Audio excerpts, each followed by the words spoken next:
What's up guys, and welcome back to Tech Lab. So after nearly 2 years of waiting, we've finally managed to pick ourselves up an RTX 30 series graphics card. Now this is quite unusual for the channel because we generally look at the more budget or the older range products. But we thought if we're going to start something new, why not start right in the middle?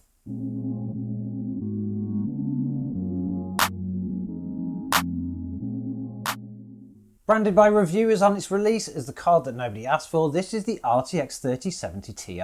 More specifically, this is the MSI Geforce RTX 3070 Ti Gaming X Trio. And it's a bit of a monster. Being the Gaming X Trio version, it obviously comes factory overclocked. It has 6,144 CUDA cores, an 1830 MHz boost clock speed, that's 60 MHz more than the Founders Edition, 8GB of GDDR6X VRAM, and a cooling solution that would put most cases to shame.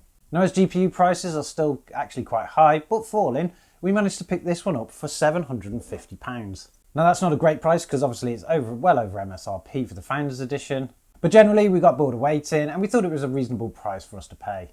Now because GPU prices are falling, I wouldn't recommend actually doing this at the moment because it could be a lot cheaper next week. But that totally depends on when you're watching this video because prices may have actually all gone back to normal. This card is also huge compared to the Gigabyte RX 5700 XT that we're replacing it with. It makes it look a little bit like a GT 710.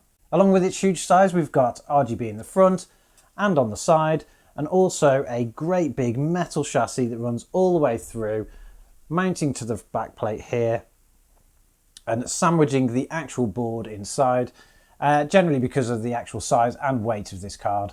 Which actually caused us a bit of an issue when we came to benchmarking because we were originally going to actually test it in our new benchmarking machine. Now that machine sits in an NZXT H510 case, and with the radiator that we got installed, it wouldn't actually fit.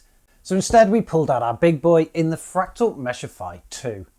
Now this case is more than enough in size for this kind of card, but we did stumble then on another issue. When mounted inside the system like this, the weight of the card is so much that it actually pulls down onto the PCI Express port, and even when it's mounted into the back with the screws, it's still too much for the motherboard to take. But obviously MSI knew this and they came up with a solution. Inside the box you will also find one of these, a GPU brace. Now it's a very basic brace, it's just a piece of steel folded with some rubber mounts on it, and it will actually fit straight into the case just like that. But you need to make sure that you've got an ATX case to be able to fit this because it needs so many extra slots underneath the card for it to be able to fit. Now that's a great piece from MSI and I do hope that all the other brands do this when they provide cards of this size. But we're not going to actually use this because once we installed it, you still got a little bit of sag, but it didn't actually look as nice as if you were to vertically mount. So that's exactly what we did. To vertically mount this card, we decided to use one of our trusty old friends, the Phanteks vertical mount, and it fits perfect in this case because you can actually remove all the ports from the back and we don't need to cut anything up. Now that we've managed to get it installed safely, and it actually looks super cool because it really does fill out the Meshify 2 case. This is one of the problems with the case's size. We obviously opted for it because we love the airflow, we love the space, but sometimes it looks a little bit empty, and obviously with this card we're now filling up that space to make it look really good.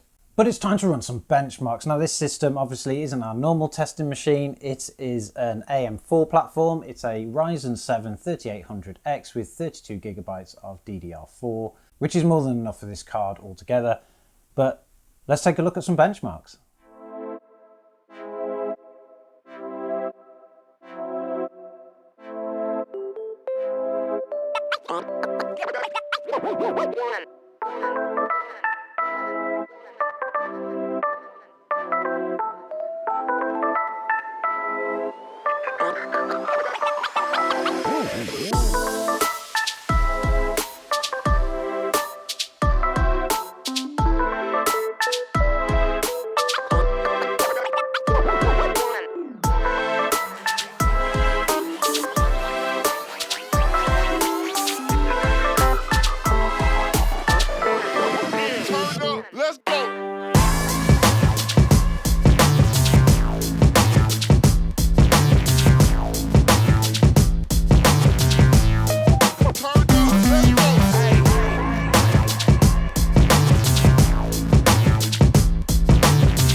So as you can see from the benchmarks, this card had no problem playing those games that we tested.